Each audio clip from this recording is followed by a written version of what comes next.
Chapter 1. The Illusion. The acrid smell of motor oil clung to Liam Garrett's clothes as he wiped his grease-stained hands on a shop rag.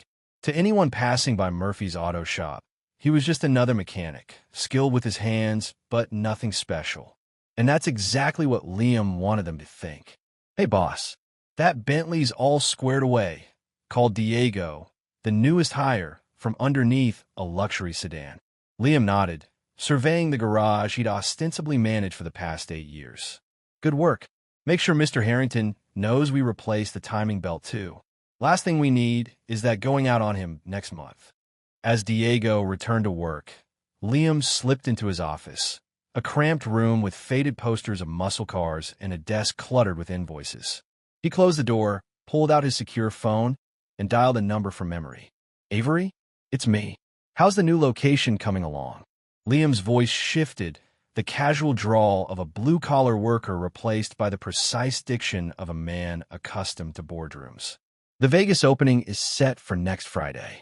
Reservations are already booked solid for 3 months," replied Avery Sullivan, his operations director for Sovereign Dining Group. The restaurant empire Liam had built over 15 years, now encompassing 37 high-end establishments across the country. "And the kitchen staff?" Martinez confirmed as head chef. "Yes, contracts signed this morning." "Perfect. Keep me updated on the final preparations." Liam ended the call, slipping the phone back into a hidden compartment in his desk.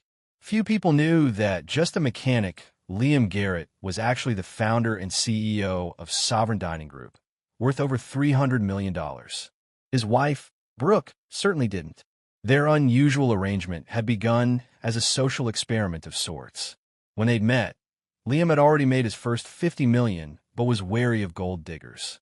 He'd created the mechanic persona as a test. If Brooke loved him thinking he was a working-class guy, he'd know her feelings were genuine. She'd passed the test initially, seemingly captivated by his knowledge of classic cars and his work ethic. They'd married in a modest ceremony, moved into a comfortable but unassuming home in the suburbs, and began what Liam believed was an honest life together.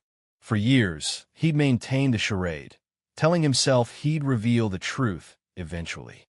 He kept a small apartment above Murphy's auto shop for late nights, but primarily lived with Brooke in their suburban home. The auto shop itself was real, a profitable side business run by his trusted friend, the actual Murphy, who was happy to maintain the illusion that Liam was just the manager in exchange for generous compensation. Liam had convinced himself the deception was harmless. He kept their lifestyle comfortable but modest. Nice vacations explained away as careful saving, a dependable car justified as an employee discount. He'd planned to reveal everything on their 10th anniversary, now just 6 months away. He'd even started drafting plans for their dream home, which he would present as a surprise gift when he finally came clean. But lately, something had changed in Brooke. The warmth in her eyes when he came home had cooled. Their conversations grew shorter, her excuses for late nights at her real estate office more frequent. She'd begun making subtle digs about his career, comments about friends' husbands getting promotions or starting businesses. And then there were the calls from clients that she'd take in another room, her voice dropping to a whisper. As Liam closed up the shop that evening, he wondered if his experiment had run its course. Maybe it was time to end the charade sooner than planned. But first, he needed to know if his suspicions about Brooke were justified. Was her growing distance just frustration with their seemingly static life? Or was there something or someone else? That night, as he drove home in his deliberately middle-class sedan, Liam made a decision. He would accelerate his timeline. 3 months, not 6. He'd reveal everything at their anniversary dinner, already planned at Ellsworth. Ironically, one of his own restaurants, though Brooke didn't know that. It would be the perfect setting to begin their new, honest chapter together, provided, of course, that there was still a together to salvage. Chapter 2. Shadow Games. Brooke Garrett applied another coat of lipstick, studying her reflection in the mirror of her downtown real estate office. At 34, she remained striking. Honey blonde hair falling in perfect waves around a heart-shaped face, green eyes calculating beneath precisely arched brows. She'd worked hard to maintain her appearance, viewing it as essential to her success. Success that had come, but not in the magnitude she'd envisioned. When she'd married Liam Garrett 8 years ago, she genuinely believed she was in love. He was handsome, intelligent, and oddly refined for a mechanic. She'd expected him to be ambitious, to leverage those qualities into something greater. Perhaps management, then ownership of the auto shop, expanding to a chain. Something that would elevate them from comfortable suburbia to the luxury lifestyle she craved. Instead, he seemed content, unchanging, stagnant. Her phone chimed. A text from Preston Rollins. Dinner tonight? The usual place? Brooke's lips curved upward as she typed her reply. 8 p.m. Don't be late. Preston had entered her life 4 months ago when he'd come looking for a high-rise condo. 45, distinguished, with salt and pepper hair and the confident bearing of wealth. He represented everything she'd hoped Liam would become. His real estate development company was expanding rapidly, and he made it clear that Brooke could be part of that ascent, professionally and personally. Their affair had begun with lingering glances over property listings, escalated to drinks to discuss client needs, and quickly evolved into clandestine meetings at luxurious hotels. Preston showered her with the attention and gifts she felt she deserved. Designer handbags explained to Liam as successful commission bonuses, jewelry kept hidden in her office. Heading out, Brooke? Asked Tanya, her assistant, poking her head around the door. Yes, client dinner, Brooke replied smoothly. Potential buyer for the Lakewood property. The lies came easily now. To Tanya. To Liam. Sometimes, even to herself. Across town, Preston Rollins concluded a conference call in his penthouse office. At his desk sat a framed photo of a golden retriever. Conspicuously, no family pictures. Preston preferred to keep his romantic entanglements uncomplicated by legal commitments. Mr. Rollins, your 3 o'clock is here, announced his secretary through the intercom. Send him in. The door opened to reveal a thin man with a perpetual hint of a smirk. Connor Wiley, Preston's personal investigator, the man he called whenever he needed information that wasn't readily available through legitimate channels. What did you find? Preston asked, not bothering with pleasantries. Connor placed a folder on the desk. Interesting stuff about your lady friend's husband. That auto shop's just the tip of the iceberg. Preston raised an eyebrow, opening the folder. His eyes widened slightly as he scanned the contents. You're certain about this? He asked, looking up at Connor. Absolutely. The guy's got one hell of a secret life. Makes me wonder what she sees in you. Connor chuckled, then quickly sobered at Preston's glare. Preston leaned back in his chair, processing this unexpected information. She doesn't know. She can't. No way. She thinks she married a grease monkey. A slow, calculating smile spread across Preston's face. This changes things. Leave the file. I need to reconsider my approach. After Connor left, Preston stared out at the city skyline, thoughts racing. Brooke Garrett wasn't just the bored wife of a mechanic. She was the unwitting wife of one of the most successful restaurateurs in the country. The possibilities this presented were tantalizing. Later that night, in an upscale restaurant safely outside their usual social circles, Preston watched Brooke sip her wine, her 4th of the evening. You seem tense tonight, he observed, reaching across the table to stroke her hand. Brooke sighed.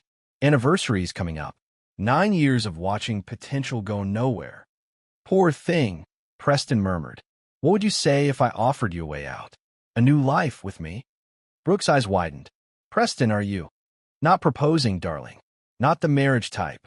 He smiled to soften the blow. But I am suggesting a partnership, professional and otherwise. My company's expanding to the West Coast. You could head up our real estate division. Leave Liam. The words came out barely above a whisper. Is there really anything keeping you with him? Besides habit, Preston pressed, watching her carefully. Think about it. The life you deserve versus the life you've settled for. As Brooke drove home later that night, Preston's words echoed in her mind. The life she deserved versus the life she'd settled for. The next morning, she called a divorce attorney. Just for information, she told herself. Just to know her options. Neither Brooke nor Preston realized they were pieces in a larger game. One where they weren't the players they believed themselves to be, but pawns on someone else's board. Chapter 3. The Unraveling. 2 weeks before their anniversary, Liam sat in the downtown office of Sovereign Dining Group, reviewing expansion plans with his executive team. Here, in the sleek conference room 50 floors above the city streets, he was fully himself, commanding, incisive, dressed in a custom suit that cost more than what his fictional mechanic persona supposedly made in a month. The Paris location is still facing permit delays, reported Serena Martinez, his international development director. But Milan is ahead of schedule. We should be able to open by Christmas. Liam nodded, making notes on his tablet. And the Chicago renovation? On budget, on time, replied Jordan Wells, his construction overseer. The new design is spectacular. Early press reviews are generating serious buzz. The meeting continued efficiently, each team member updating on their respective responsibilities. This was the world Liam had built, a seamless operation of exceptional people running exceptional restaurants. Here, surrounded by those who knew the real him, he felt a pang of regret for the charade he maintained with Brooke. As the meeting concluded, Avery lingered behind. His oldest friend and most trusted confidant, Avery had been the only one to question Liam's decision to hide his true identity from his wife. "How's the home front?" Avery asked once they were alone. Liam sighed, loosening his tie. "Complicated. I'm almost certain she's having an affair." Avery's expression darkened. "You confirmed it?" "Not definitively, but I hired someone to look into it." Liam pulled out his secure phone as it buzzed with an incoming message. Speak of the devil. The text was from Maya Torres, the private investigator he'd retained. It contained only an address and a time. 8 p.m. tonight. "I need to go," Liam said, already standing. "Reschedule my afternoon calls." 3 hours later, Liam sat in an unmarked car across from an upscale restaurant, watching as Brooke emerged, laughing, her hand entwined with that of a tall, distinguished-looking man. Even from a distance, the intimacy between them was unmistakable. "Preston Rollins," said Maya from the driver's seat, passing Liam a file. "Real estate developer. Divorced twice. No children. He's been seeing your wife for approximately 4 months." Liam flipped through the file, photographs of Brooke and Preston at various restaurants, entering hotels, even kissing in a parking garage. Each image drove the knife deeper. "There's more," Maya continued, her tone carefully professional. "Based on her credit card records and phone logs, she's consulted with a divorce attorney twice in the past week. The betrayal wasn't just the affair. It was that Brooke was planning to leave him, believing he was nothing more than a mechanic with limited prospects. The irony might have been amusing if it wasn't so painful. "Your instructions were just surveillance," Maya said after a lengthy silence. "Do you want me to continue?" Liam stared at the final photograph in the file, Brooke looking up at Preston with an expression she hadn't directed at Liam in years. "No," he replied, his voice eerily calm. "I have everything I need." That night, instead of confronting Brooke about her late return home, Liam played his part perfectly, the trusting, oblivious husband. He listened to her lies about a client dinner, asked appropriate questions about the supposed property viewing, and pretended not to notice the unfamiliar scent of expensive cologne clinging faintly to her clothes. But inside, something fundamental had shifted. The plan to reveal his true identity at their anniversary dinner took on a new dimension. It would no longer be the beginning of a more honest chapter together. It would be the opening move in a game of retribution. The next morning, Liam made 2 calls from his secure office at the auto shop. The first was to Ellsworth, his flagship restaurant, where he arranged specific details for their upcoming anniversary dinner: a custom menu, a particular table, and special instructions for the staff. The second call was to his attorney, Franklin Walsh. "I need divorce papers drawn up," Liam instructed, "and I need them ready by next Friday." "Any particular terms?" Franklin asked, his tone indicating that nothing about this request surprised him. "Yes," Liam replied, a cold edge entering his voice. "Very particular terms." Over the next week, Liam methodically prepared for what was to come. By day, he played the role of mechanic and unsuspecting husband. By night, he orchestrated the dismantling of the life Brooke thought she understood.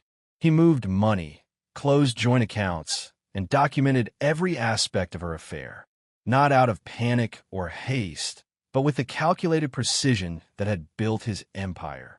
3 days before their anniversary, Liam received a final report from Maya. Preston Rollins had been investigating him, had somehow discovered his true identity, yet hadn't shared this information with Brooke. That was interesting and potentially useful.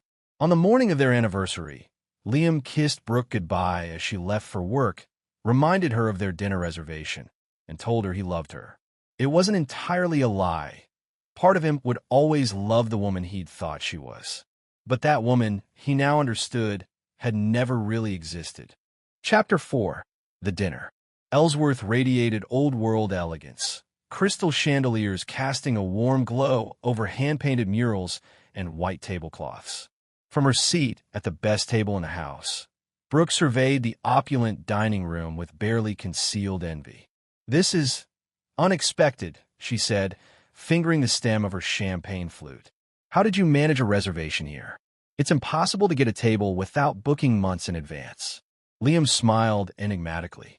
"I have my ways. Happy anniversary, Brooke." She returned the smile, though it didn't reach her eyes. 9 years. Can you believe it? Time flies, Liam replied, studying his wife's face. She looked beautiful in a navy blue dress he'd never seen before, probably a gift from Preston. The thought should have stung, but Liam found himself strangely detached, as though watching a play whose ending he already knew. Their first course arrived, an artful arrangement of seared scallops that wasn't on the regular menu. Brooke raised her eyebrows. "Special menu tonight," Liam explained. "I arranged it with the chef." "You what?" Confusion flickered across Brooke's features. "How would you even know the chef here?" "I know a lot of things you might find surprising," Liam said lightly, raising his glass. "To new discoveries." Brooke hesitated before clinking her glass against his. Throughout the appetizer and main course, their conversation remained superficially pleasant, though Liam noticed Brooke checking her phone repeatedly under the table. "Expecting a call?" he asked innocently. Brooke flushed. "Just making sure the office doesn't need me. You know how clients can be." "I do," Liam agreed. "People rarely show you who they truly are." The comment hung in the air between them, loaded with meaning Brooke couldn't yet comprehend. As they finished their entrees, Liam decided it was time. "I've been thinking about our future," he began. Brooke set down her fork, a flash of guilt crossing her face. "Liam, let me finish," he said gently. 9 years ago, we made promises to each other. Promises about honesty and loyalty." Brooke's expression grew guarded. "Yes, we did. But we haven't been honest with each other, have we?" She paled slightly. "What do you mean?" Instead of answering directly, Liam gestured to the restaurant around them. "What do you think of Ellsworth?" Brooke blinked at the apparent non sequitur. "It's beautiful. Exclusive." "What?" "Because I own it," Liam stated simply, along with 36 other restaurants across 3 continents. Brooke stared at him, incomprehension slowly giving way to disbelief. "That's not funny, Liam. It's not meant to be." He leaned forward. "The mechanic thing? It's a cover. Has been from the beginning. I founded Sovereign Dining Group 15 years ago. Current value, just over 300 million. Brooke's champagne glass slipped from her fingers, spilling across the white tablecloth. A server appeared instantly to address the mess, addressing Liam with deference that couldn't be mistaken. "Is everything to your satisfaction, Mr. Garrett?" the server asked. "Perfect as always, Thomas." "Thank you." As Thomas efficiently cleaned up and replaced Brooke's glass, she stared at Liam, her mind visibly racing to process this revelation. "You're serious," she finally whispered. "All this time, you've been lying to me?" "Yes," Liam admitted. "Initially to make sure you love me for me, not my money. Later, well, the longer it went on, the harder it became to tell the truth." Brooke's shock gave way to calculation. Liam could practically see the numbers running behind her eyes, the lifestyle adjustments, the social standing this revelation promised. "I can't believe this," she said, a tremulous smile beginning to form. "All these years living in that house, driving those cars, when we could have been living the high life." Liam finished for her. "Yes, that was the plan. To to surprise you with the truth and build the life you've always wanted. Hope bloomed in Brooke's expression. We still can. Liam, this changes everything. It does, he agreed, but not in the way you're thinking. Liam took a sip of his wine, savoring both its complex notes and the moment at hand. You see, Brooke, while I was keeping my secret, you were keeping yours. The late nights? The mysterious client calls? Preston Rollins is many things, but he's not a client looking for property. At least, not the kind you sell professionally. The color drained from Brooke's face. I don't know what you're talking about. Please, Liam said softly. Let's not add more lies to the pile. I know about the affair. I know about the divorce attorney. I know everything. Brooke's expression hardened, her initial shock giving way to defensive anger. So what? You lied to me for our entire marriage. You made me think we were struggling when we could have had everything. And that justifies betrayal? Liam asked, his voice still calm. Interesting moral calculus. You don't understand, Brooke hissed, leaning forward. Do you know what it's like to watch your friends advance while your husband stays stuck in the same dead-end job? To put on a brave face when people ask about your life? To wonder if this is all there ever will be? Liam looked at his wife, really looked at her, and saw for the first time the depth of her dissatisfaction, her materialism, her complete lack of loyalty. During her tirade, she hadn't once mentioned love, only status, possessions, appearances. You're still just a simple mechanic, Brooke laughed bitterly. I need more. As if on cue, her phone buzzed. She glanced down at it, then quickly away, but not before Liam caught Preston's name on the screen. Your friend calling? Liam asked, the word dripping with sarcasm. Brooke said nothing, jaw clenched. Liam signaled for the check. The maitre d' himself approached their table. Mr. CEO, your usual arrangements have been made, he said with a respectful nod.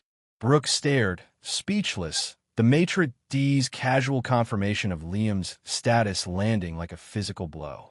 Thank you, Michael, Liam replied smoothly, signing the check without looking at the amount. As they sat in loaded silence, Brooke's phone rang again. This time, Liam reached across the table and turned it over so they could both see the screen. It wasn't Preston calling, but a number Brooke didn't recognize. You should answer that, Liam suggested. It's important. With shaking hands, Brooke accepted the call, putting it on speaker at Liam's gesture. Mrs. Garrett, came a crisp, professional voice. This is Denise from Franklin Walsh's office. I'm calling to inform you that the divorce papers have been filed. You'll be served officially tomorrow, but Mr. Walsh asked me to give you advance notice as a professional courtesy. Brooke's eyes widened in panic. There must be some mistake. I haven't. No mistake, Mrs. Garrett. Mr. Garrett is our client. Good evening. The call ended, leaving Brooke staring at the phone in her hand. You, she began. Yes, Liam confirmed, standing up. Me. You want an out, Brooke. Now you have your wish. Just not on the terms you planned. He placed his napkin on the table and buttoned his jacket. Don't bother coming home. Your things have been packed and moved to a storage unit. The access code has been sent to your email, along with the key to a room at the extended stay near your office. Paid through the month. You can't do this, Brooke stammered, the full implications of her situation becoming clear. Half of everything is mine. The law, Liam interrupted, is quite clear about infidelity and its impact on divorce settlements in this state, especially with the prenup you signed. As for half of everything being yours, he smiled without humor. You're right. Half of everything we built during our marriage is yours. Unfortunately for you, Sovereign Dining Group predates our relationship and was carefully held separate from our marital assets. Your settlement will reflect your contribution to our middle-class lifestyle, not my business success. Brooke's face contorted with rage. This isn't over, Liam. I'll fight you. I'll tell everyone how you deceived me. Kept me living like a pauper while you. Go ahead, Liam shrugged. Tell anyone who'll listen about the terrible husband who protected his assets from a gold digger. I'm sure it will make for fascinating conversation at your next social climbing attempt. He turned to leave, then paused. Oh, and if I were you, I'd be careful about leaning too heavily on Preston. He knew who I was weeks ago. Never mentioned it to you, did he? Ask yourself why. With that parting shot, Liam walked out of the restaurant, leaving Brooke alone at the table, surrounded by the luxury she'd coveted and now couldn't afford. Chapter 5. Counter Moves. The morning after the anniversary dinner, Preston Rollins paced his penthouse, phone pressed to his ear. What do you mean? He knew everything. How long? Brooke's voice came through, thick with tears. I don't know, Preston. Weeks, maybe months. He had divorce papers ready. He packed my things. She broke off with a sob. Calm down. Preston ordered, mind racing. Where are you now? Some cheap extended stay hotel. He had me locked out of our house. Not that it matters, since apparently we've been living like paupers by choice. Did you know? Did you know he was Liam Garrett of Sovereign Dining? Preston hesitated just a fraction too long. You didn't know, Brooke whispered, betrayal coloring her voice. You knew and you didn't tell me. I only found out recently, Preston defended. I was planning how best to leverage the information. Leverage? What are you talking about? Preston cursed himself silently. Nothing. Look, we need to regroup. Come to my place. We'll figure this out. Figure what out? My husband's divorcing me. I have no home, and the prenup I signed means I'll get practically nothing. Meanwhile, you've been playing some kind of game. It's not a game. It's business, Preston snapped. Garrett's restaurant empire would be the perfect addition to my portfolio. I've been trying to break into the high-end restaurant market for years. There was a long silence on the other end of the line. So that's what this was about, Brooke finally said, her voice hollow. Using me to get to Liam's business. Don't be dramatic. Our relationship has nothing to do with. Save it, Brooke interrupted. I need to go. My lawyer's calling. She hung up before Preston could respond. Cursing, he threw his phone onto the couch and stalked to the bar, pouring himself a generous scotch despite the early hour. His phone rang again almost immediately. Thinking Brooke had calmed down, he answered without checking the caller ID. Back to your senses? He asked. I've never left them, came Liam Garrett's measured voice. Preston froze, scotch halfway to his lips. Garrett, this is unexpected. Is it? I thought a man of your business acumen would anticipate countermoves. Preston set down his drink, mind shifting into strategic mode. What can I do for you? You can meet me. Today, 1 o'clock at the Sovereign offices downtown. May I ask what this is regarding? Liam's laugh was short and without humor. You've been trying to get a meeting with me for months, Rollins. Through proper channels, that is. Now you have one. I suggest you don't waste it. The call ended abruptly, leaving Preston staring at his phone. This was what he'd wanted, direct access to Garrett, but the circumstances made him uneasy. Still, an opportunity was an opportunity. He needed to be prepared. Across town, in a sleek corner office 50 stories above the city, Liam ended his call with Preston and buzzed his assistant. Alicia, I need you to clear my afternoon after my 1 o'clock with Rollins, and have legal send up the Monarch Group contracts. The failed acquisition from last year? Alicia asked, confusion evident in her voice. The very same, Liam confirmed. After Alicia left, Liam swiveled his chair to face the floor-to-ceiling windows, gazing out at the city he'd quietly conquered. The cold fury that had sustained him through the previous night had crystallized into something harder, more focused. Preston Rollins had made a critical mistake in targeting Sovereign through Brooke. He was about to learn the cost of that error. A knock at his door interrupted his thoughts. Avery entered, concern etched on his features. I heard about last night, he said without preamble. Are you okay? Liam gestured for his friend to sit. Better than expected, actually. There's something clarifying about having your suspicions confirmed. And Brooke? Exactly who I feared she'd become. Liam handed Avery a folder. I need your help with the next phase. Avery scanned the contents, eyebrows rising. This is comprehensive and ruthless. Is it a problem? Liam asked, his tone making it clear there was only one acceptable answer. Avery closed the folder and handed it back. No, but are you sure? Once this is in motion. I'm sure, Liam cut him off. Rollins and Brooke made their choices. Now it's time for consequences. At precisely 1 o'clock, Preston Rollins was escorted into Liam's office. He dressed meticulously in his most expensive suit, armed with financial projections and partnership proposals, his standard arsenal for high-stakes meetings. Liam didn't stand when Preston entered, merely gestured to the chair across from his desk. Drink, he offered, indicating a crystal decanter of amber liquid. No, thank you, Preston replied, setting his briefcase on the floor beside him. I prefer to keep a clear head for business discussions. Wise policy, Liam agreed, pouring himself a small measure. Though you seem to have abandoned it where my wife is concerned. Preston straightened in his chair. Former wife, soon enough. And I think we both know marriages end for reasons that precede any external factors. Spoken like a man who's practiced that particular justification before, Liam remarked. But let's not pretend this meeting is about Brooke. We both know why you're really here. Do we? Preston matched Liam's relaxed posture, hiding his eagerness. Sovereign Dining Group. You want in? You've been trying to break into the high-end restaurant market for years without success. Liam took a small sip of his drink. Your attempt to access it through my wife was creative, if ultimately misguided. Preston's expression didn't change, but his fingers tightened almost imperceptibly on the armrests of his chair. Business is business. Nothing personal. On that we disagree, Liam replied. But let's assume, for a moment, that I'm willing to overlook the personal aspect. What exactly did you hope to gain from this meeting? Preston leaned forward, sensing an opening. Partnership. Your restaurants, my real estate holdings, and development expertise. Together, we could double Sovereign's footprint within 3 years. I have the projections here. He reached for his briefcase. Liam waved him off. I'm familiar with your portfolio, Rollins. Impressive on paper. Less so when one examines the details. Preston's hand stilled. Meaning I've had my people analyzing your business for weeks. Liam explained, opening a folder on his desk. You're over-leveraged. 3 of your recent developments are behind schedule and over budget.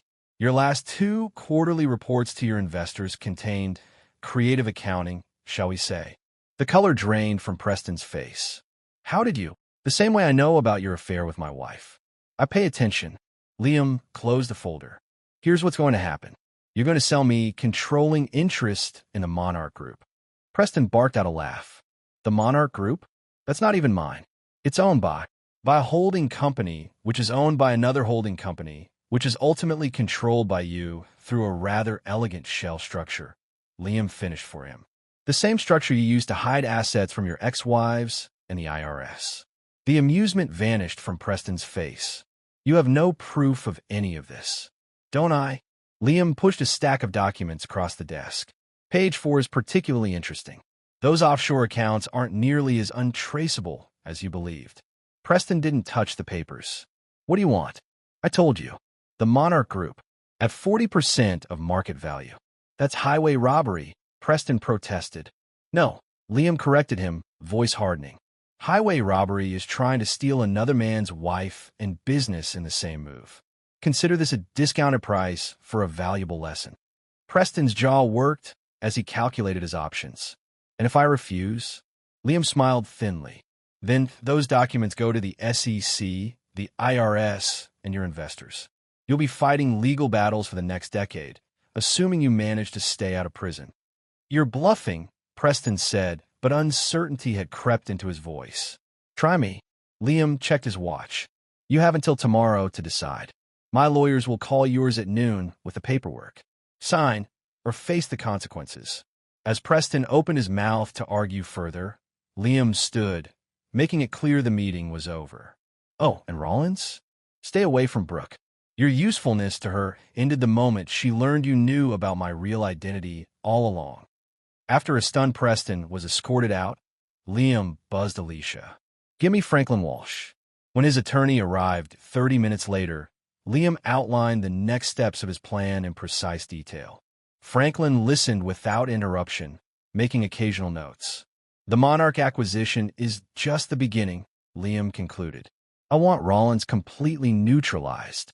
Franklin adjusted his glasses. Legally, we're on solid ground with the evidence we have. But this level of thoroughness goes beyond what's necessary for a favorable divorce settlement. This isn't about the divorce, Liam replied. This is about consequences. Rollins thought he could use my wife to get to my business. I'm going to use his own tactics against him, only more effectively. Franklin nodded slowly. And Brooke? The divorce proceedings begin officially tomorrow. Proceed as planned. No deviations, no mercy. Liam's expression was implacable. She made her choice. Chapter 6, Collateral Damage. Brooke Garrett sat across from her divorce attorney, Martha Linwood, in a downtown law office that screamed practical competence rather than ostentatious wealth. Much like Martha herself, with her sensible suit and direct manner. "It's bad," Martha said, closing the folder containing Liam's divorce filing. "The prenuptial agreement is ironclad. Your infidelity is documented extensively, and most of his assets are properly segregated from marital property." Brooke pressed her fingers against her temples. "There has to be something, some way to contest it. We could try to argue that his deception about his career and wealth constitutes fraud, which could potentially void the prenup." Martha's tone made it clear how unlikely she considered this strategy.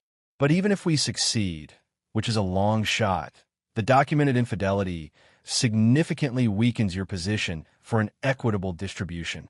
So what am I left with?" Brooke asked, voice hollow. Martha referred to her notes. "The suburban house, which is fully paid off. Your car. Joint savings of approximately $120,000. Your personal items and jewelry." Brooke laughed bitterly. "That's it? After 9 years? He's worth hundreds of millions, most of which he earned before your marriage and kept carefully separate from marital assets." Martha reminded her. "Ms. Garrett, I need to be frank. This case would be challenging under the best circumstances. The fact that your husband has retained Franklin Walsh makes it nearly impossible." Franklin Walsh, one of the top divorce attorneys in the country, known for being ruthlessly effective and ethically flexible. Martha removed her glasses. "If we fight this, you'll spend most of what you do get on legal fees, with little chance of improving the outcome." Brooke slumped in her chair, the full reality of her situation sinking in. Her affair with Preston, motivated by boredom and ambition, had seemed almost justified when she believed Liam was just a mechanic with limited prospects. Now it revealed her as precisely the gold digger Liam had feared, and left her with nothing but a middle-class settlement and a shattered reputation. Her phone buzzed with a text from Preston. "We need to talk.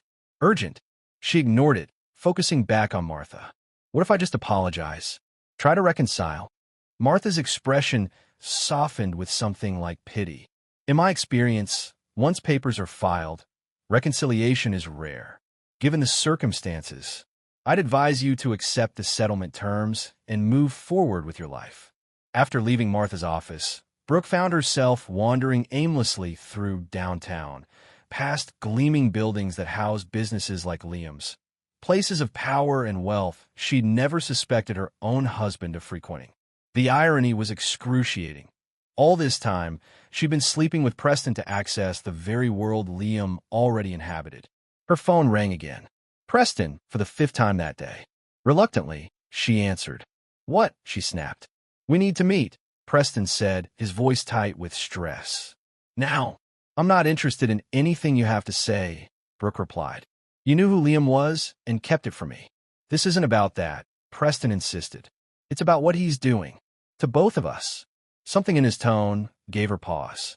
"What are you talking about?" "Not over the phone. Meet me at Riverside Park, near the boat landing." 30 minutes. Before she could argue, he hung up. Brooke considered ignoring the request, but curiosity and a growing sense of unease propelled her toward the park.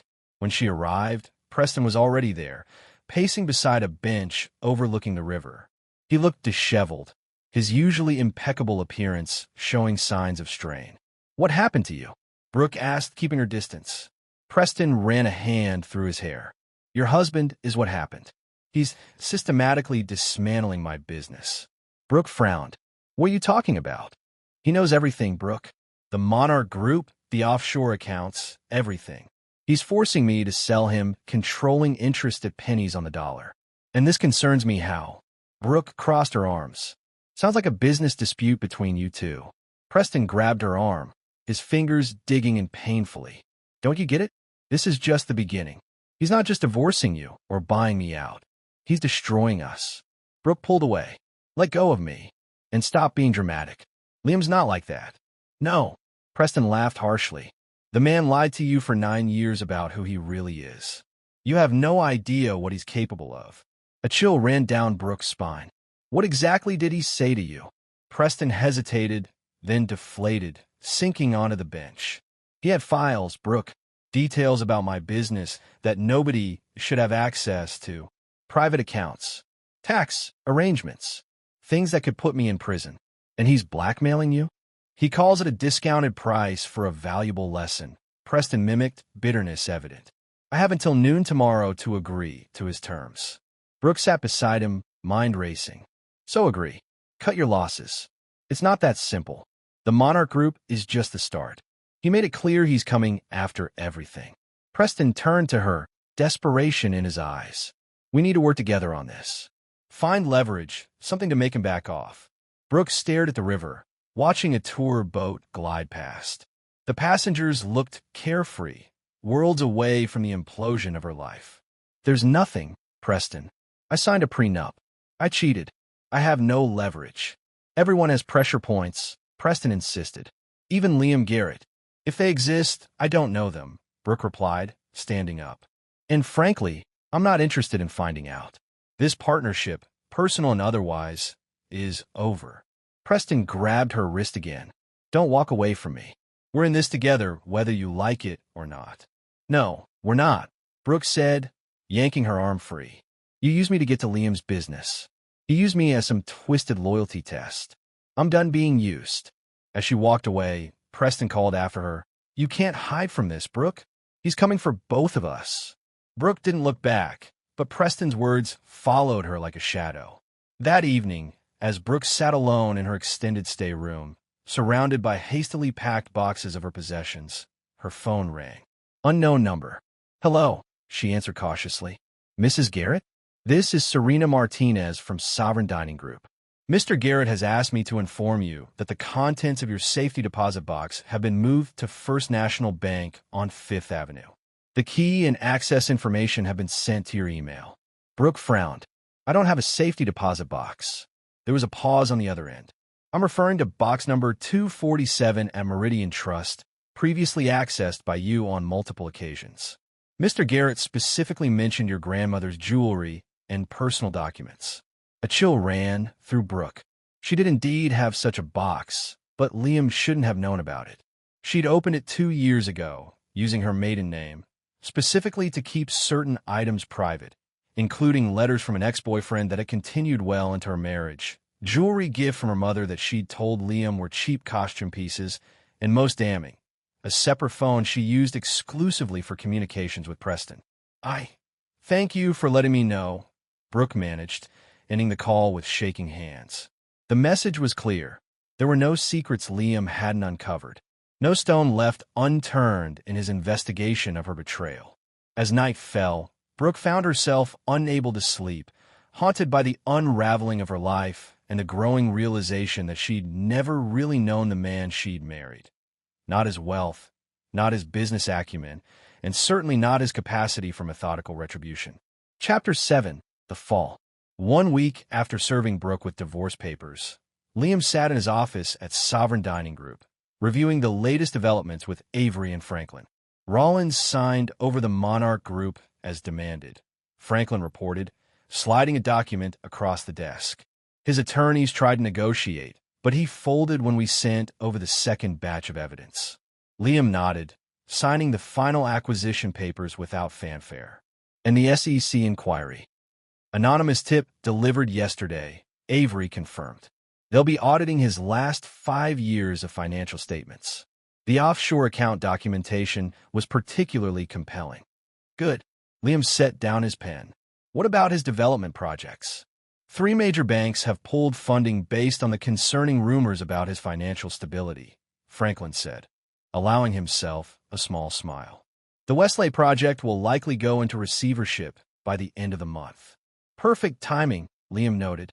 Have our investment group ready to acquire it at 30 cents on the dollar. The systematic dismantling of Preston Rollins' business empire was proceeding exactly as Liam had planned, not out of emotional vindictiveness, but with the same strategic precision he applied to all business matters.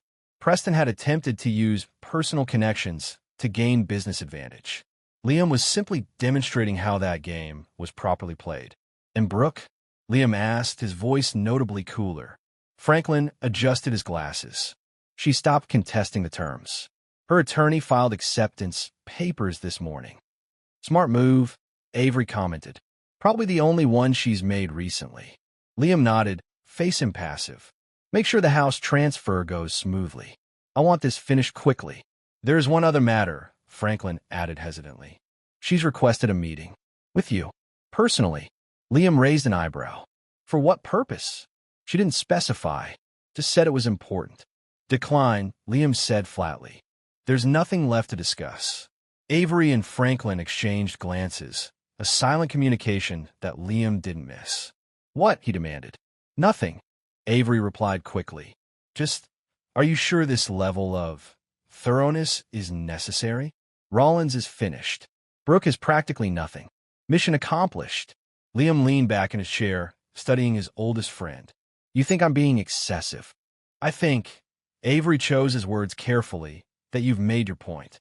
Continuing down this path is unlikely to bring you satisfaction." "This isn't about satisfaction," Liam responded, his voice even. "It's about consequences. Rollins didn't just sleep with my wife. He tried to use her to get to my business. That kind of calculated betrayal deserves an equally calculated response." Before Avery could reply, Liam's private line rang, a number only half a dozen people possessed. "Excuse me," he said, reaching for the phone. "Garrett." The voice on the other end spoke rapidly, causing Liam's expression to darken. "When?" he demanded. "How bad?" After listening a moment longer, he added, "Keep me updated," and hung up. "Problem?" Franklin asked. "Preston Rollins just attempted suicide," Liam said, his tone clinical. "Pills and alcohol. His assistant found him. He's in intensive care." Avery blanched. "Jesus, Liam. Did he leave a note?" "Apparently. Something about systematic destruction and no way out." Liam's expression remained unchanged. Melodramatic, but on brand for Rollins. "This changes things," Franklin said, lawyer's mind immediately calculating the implications.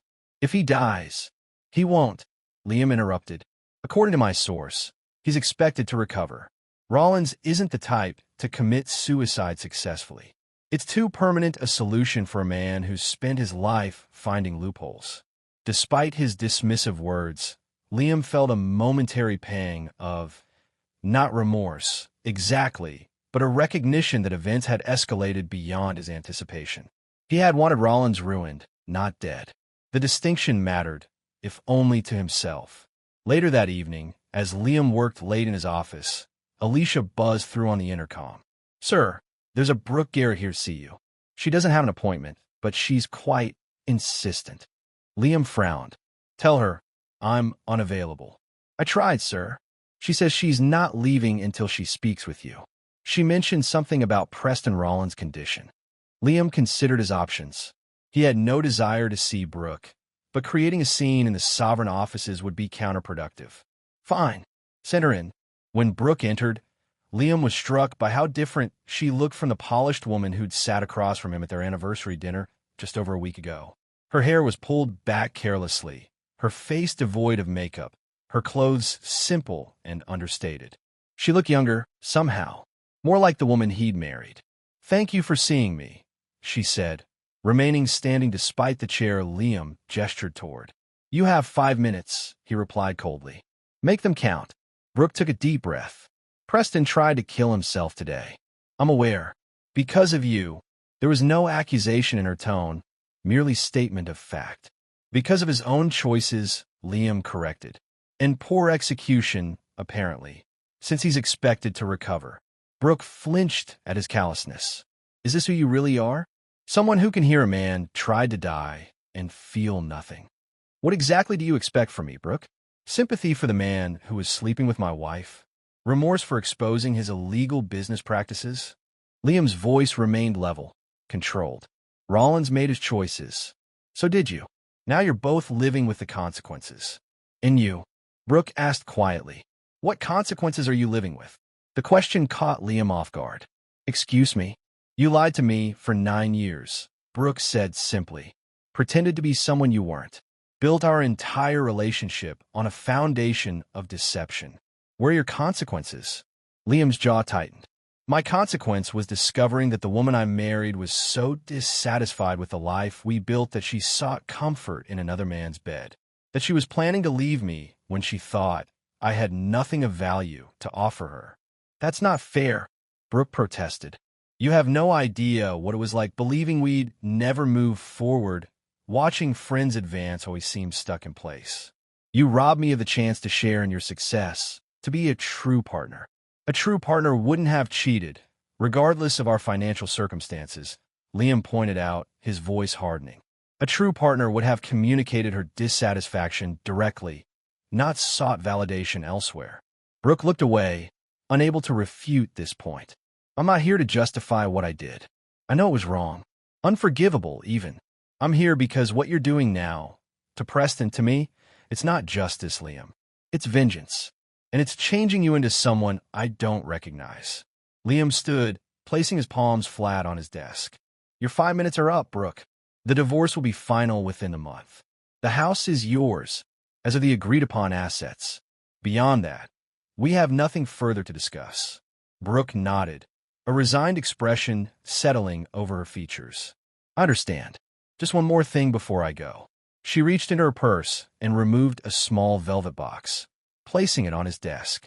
My engagement ring. It never really belonged to the woman you thought you married, so it shouldn't belong to me. Before Liam could respond, she turned and walked out of his office, closing the door quietly behind her. Liam remained standing long after she'd gone, staring at the small velvet box and feeling, for the first time since discovering Brooke's betrayal, the full weight of everything he'd lost. Chapter 8. Scorched Earth. 2 days after Brooke's unexpected visit, Liam stood in his private apartment above Murphy's auto shop, surveying the space that had been his true home for years. Despite his wealth, the apartment was modestly furnished, comfortable but unpretentious, reflective of the part of himself that had never fully embraced the trappings of success. His phone buzzed with a text from Avery. Rollins discharged from hospital. Press statement forthcoming. Moments later, a second message arrived with a link to a press release. Liam opened it, scanning the carefully crafted statement from Preston's PR team. Mr. Preston Rollins wishes to address recent rumors regarding his health and business affairs. Mr. Rollins was briefly hospitalized due to an adverse reaction to prescription medication. He is now recovering at home. Regarding business matters, Mr. Rollins has chosen to divest certain assets to focus on core development projects. Any suggestions of financial impropriety are categorically false and potentially libelous.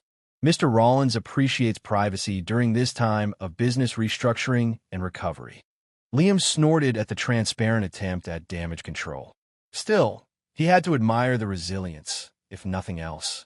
Rollins was a cockroach. No matter how many times you stepped on him, he somehow survived. The question was, what happened next? Liam had achieved his primary objectives. Brooke was out of his life, the divorce proceeding without contest. Rollins was financially crippled, his reputation in tatters. The methodical revenge Liam had planned was essentially complete. So why did victory taste so hollow? Later that afternoon, as Liam worked alongside Diego on a classic Corvette at Murphy's shop, one of the few places he still felt genuinely himself, his secure phone rang. Garrett, he answered, wiping his hands on a shop rag. It's Franklin. We've got a situation with Rollins. Liam stepped away from the car. What kind of situation? He's calling a press conference.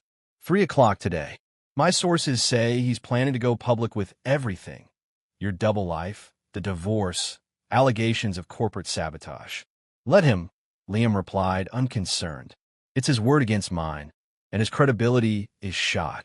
There's more, Franklin continued. He claims to have recordings. Conversations between you and your team discussing the systematic dismantling of his business interests. Liam froze. That's not possible.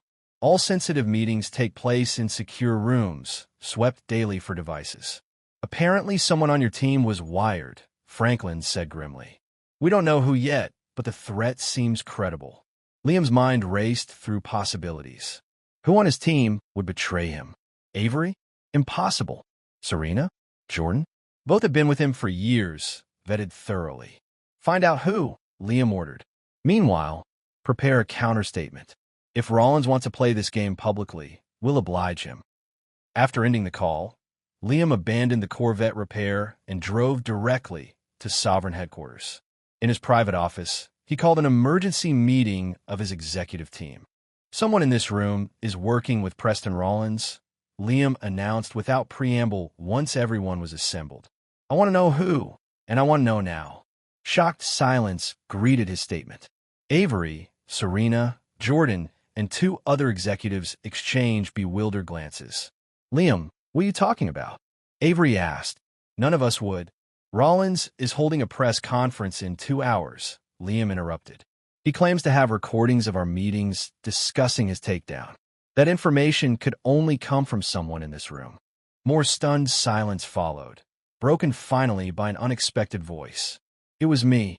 All heads turned to Serena Martinez, Liam's International Development Director and one of his longest-serving executives. Serena?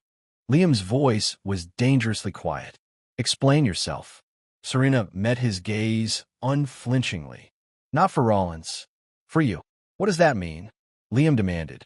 You've changed, Liam, Serena said simply. The man I've worked with for 12 years would never have destroyed someone so completely. Even someone who deserved punishment. The recordings weren't for Rollins.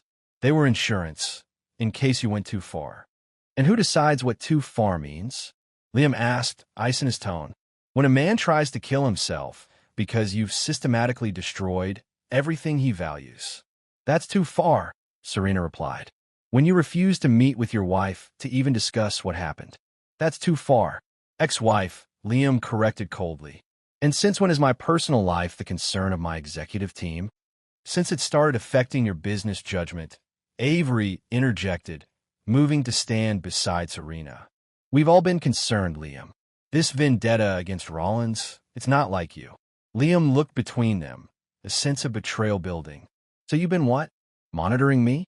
Planning some kind of intervention? Protecting you, Serena insisted. From yourself. The recordings weren't given to Rollins. We leaked that information to Franklin to force this conversation. There's no press conference. The revelation landed like a physical blow. His own team, his trusted inner circle, had manipulated him. For his own good, they claimed. Get out, Liam said, his voice deadly quiet. All of you. Now. Liam, Avery began. Now, Liam roared, slamming his fist on the conference table. They filed out silently, all except Avery, who remained standing at the far end of the table. You too, Liam said, not looking at his oldest friend. No, Avery replied simply. I'm not leaving until you hear what needs to be said. Liam laughed bitterly. Let me guess. I've lost my way. I'm not the man you knew. I've become obsessed with revenge. Save the speech. Avery, I'm not interested. You're right about one thing, Avery said, taking a seat directly across from Liam. You have become obsessed with revenge. But that's not why we're concerned. Enlighten me, Liam said sarcastically. We're concerned because you're throwing away the very things that made your success meaningful. Avery leaned forward. You built Sovereign not just to make money, but to create something of value. To share your passion for exceptional dining experiences. When's the last time you actually visited one of your restaurants as a customer, not as the owner checking the books? Liam didn't answer. That's what I thought, Avery continued. You've always maintained that automobile shop, not because you needed a cover, but because you genuinely love the work. When's the last time you worked on a car for the pure joy of it, not as an escape from your revenge planning? Again, Liam remained silent. And despite what happened with Brooke, you believed in love once. In connection. In family. Now you're alone in that giant penthouse, surrounded by wealth, but isolated from anything that matters. Avery stood. You've won, Liam. Rollins is destroyed. Brooke is gone. You've exacted your pound of flesh. But at what cost? The question hung in the air between them, unanswered as Avery finally turned and left Liam alone with his thoughts. That evening, Liam stood on the balcony of his penthouse, gazing out at the city lights. Everything Avery had said was true, though he was loath to admit it. The revenge that had consumed him for weeks had left nothing but emptiness in its wake. His phone rang. Franklin again. "What is it?" Liam answered tersely. "Sir, we've received information that Rollins is leaving the country. Private jet. Scheduled departure tonight at 11 p.m. Destination unknown, but likely somewhere without extradition." Liam should have felt satisfaction at this final evidence of his victory. Instead, he felt only weariness. "Let him go. Are you sure?" Franklin sounded surprised. "With the SEC investigation pending, this could be construed as flight to avoid prosecution. We could alert authorities, have him detained at the airport." I said, "Let him go," Liam repeated firmly. "It's over, Franklin. All of it." After ending the call, Liam made a decision. He'd spent weeks meticulously dismantling the lives of those who had betrayed him. Perhaps it was time to consider what remained of his own. Chapter 9. Ashes and Rebirth. 3 months after the fateful anniversary dinner, Liam sat at his desk at Sovereign Dining Group, reviewing the quarterly performance reports. The business had continued to thrive despite the personal turmoil of its founder, a testament to the solid foundation he'd built over the years. The door opened, and Avery entered with a tablet in hand. Their relationship had slowly mended in the weeks following the confrontation, with neither man directly addressing what had been said, but both acknowledging through their actions that a valuable friendship had been preserved. "Paris location finally got approval," Avery reported. "We can break ground next month." "Good," Liam nodded. "And the Chicago renovation?" "Completed ahead of schedule. Soft opening next week." Avery hesitated before adding, "Serena did an exceptional job coordinating with the design team." Liam's expression tightened at the mention of Serena, who had submitted her resignation the day after their confrontation. He'd neither accepted nor rejected it, leaving her in a professional limbo that was unfair to both of them. "Tell her," Liam began, then paused, reconsidering. "Ask her to come see me tomorrow. It's time we cleared the air." Avery nodded, visibly relieved. "I will." After Avery left, Liam opened his desk drawer and removed a small velvet box, Brooke's engagement ring, returned to him during their final meeting. He'd kept it there as a reminder, though of what exactly he wasn't certain. Perhaps of trust betrayed, or of his own part in creating the foundations for that betrayal. The divorce had been finalized 6 weeks earlier with minimal drama. True to his word, Liam had left Brooke the suburban house and a reasonable financial settlement. Not the fortune she might have hoped for, but enough to live comfortably if managed well. He'd heard through mutual acquaintances that she'd resumed her real estate career and was focusing on rebuilding her life. Preston Rollins was reportedly in Spain, attempting to reconstruct his business empire with limited success. Liam's phone buzzed with a text from Diego at the auto shop. "Finished the '67 Mustang restoration. She's a beauty. Coming by to see her." Something about the simple message brought a genuine smile to Liam's face, the first in months. The Mustang project had been a personal passion, a car he'd found in terrible condition and had been painstakingly restoring on weekends. It represented everything he'd nearly lost sight of during his campaign of revenge. The joy of creation, the satisfaction of working with his hands, the pleasure of bringing something broken back to life. "On my way," he texted back. An hour later, Liam stood in Murphy's auto shop, admiring the gleaming vintage Mustang. The restoration was flawless, candy apple red paint, restored original interior, engine purring like it had just rolled off the factory floor. "She's perfect," Liam told Diego, circling the car appreciatively. "You did amazing work on the upholstery." "Just following your specifications," Diego replied, unable to hide his pride. "So what's next for her? Selling to a collector?" Liam shook his head, running his hand along the car's hood. "No, I think I'll keep this one." The decision felt right in a way Lil had recently. This car, restored by his own hands, represented something genuine. Unlike the facade he'd maintained with Brooke, unlike the corporate persona he adopted in boardrooms, unlike the vengeful specter he'd become after discovering her betrayal. As Diego handed him the keys, Liam made another decision. "I'm keeping the shop too." Diego looked confused. Sir, Murphy's retiring next month, Liam explained. He offered to sell me the business outright. I've been considering it. But you already own. Diego stopped, suddenly uncertain how much he was supposed to know about his boss's other ventures. I own a lot of things, Liam acknowledged with a small smile. But this place has always been special. I think it's time I invested in it properly. Expanded the restoration business, took on more apprentices. Built something real here, not just a cover story.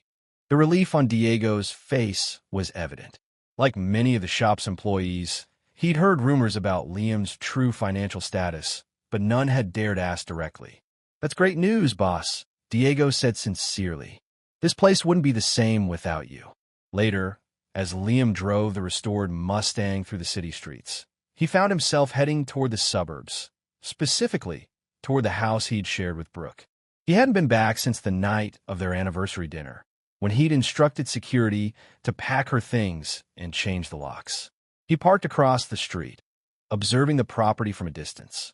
The lawn was neatly trimmed, flowers planted in the beds Brooke had always enjoyed tending. A sold sign stood in the front yard. She decided to move on completely, it seemed. The sight brought no pain, only a sense of closure. What they'd had was over, destroyed by mutual deception, her infidelity, his hidden identity. Perhaps both had been symptoms of a relationship founded on incomplete truths. As Liam prepared to drive away, the front door opened. Brooke emerged, looking different than he remembered. Hair shorter, clothing casual but elegant. She was accompanied by an older woman who resembled her strongly. Her mother, Liam realized, whom he'd met only twice during their marriage. They didn't notice him sitting in the unfamiliar car across the street, engrossed in their conversation as they loaded boxes into Brooke's SUV. Moving day, apparently. Watching her, Liam was surprised to feel no anger, no residual bitterness. Only a distant sadness for what might have been, had either of them been brave enough to be honest from the beginning. He started the Mustang's engine, the sound drawing Brooke's attention momentarily. Their eyes met across the distance. A brief, unexpected connection. Liam nodded once, a simple acknowledgement of her presence, then drove away without looking back. The past could not be changed, but the future remained unwritten. Liam had spent 9 years hiding behind a false identity, then months consumed by revenge. Now, it was time to discover who he truly was. Neither the fictional mechanic nor the ruthless avenger, but something more authentic than either. As he accelerated onto the highway, pointing the Mustang toward the mountains outside the city, Liam felt something he hadn't experienced in a very long time. Freedom. Not from Brooke or from the constraints of his double life, but from the prison of his own making. The need to test others' loyalty, to punish betrayal, to control every aspect of his narrative. The road ahead was open, the restored engine responding eagerly to his touch. Like the car, Liam himself had been broken down and rebuilt. The restoration wasn't complete, might never be, but for the first time in longer than he could remember, he was moving forward rather than looking back. Behind him, the city receded in his rearview mirror, along with the ashes of the life he'd burned to the ground. Ahead lay the unknown, and the chance to build something true from the ruins of deceit. And there you have it. Another story comes to an end. What did you think? I'd love to hear your thoughts in the comments below. If you enjoy this story, consider joining our community by subscribing. It means the world to us. For more stories like this one, check out the recommended videos on screen. And I'll see you there.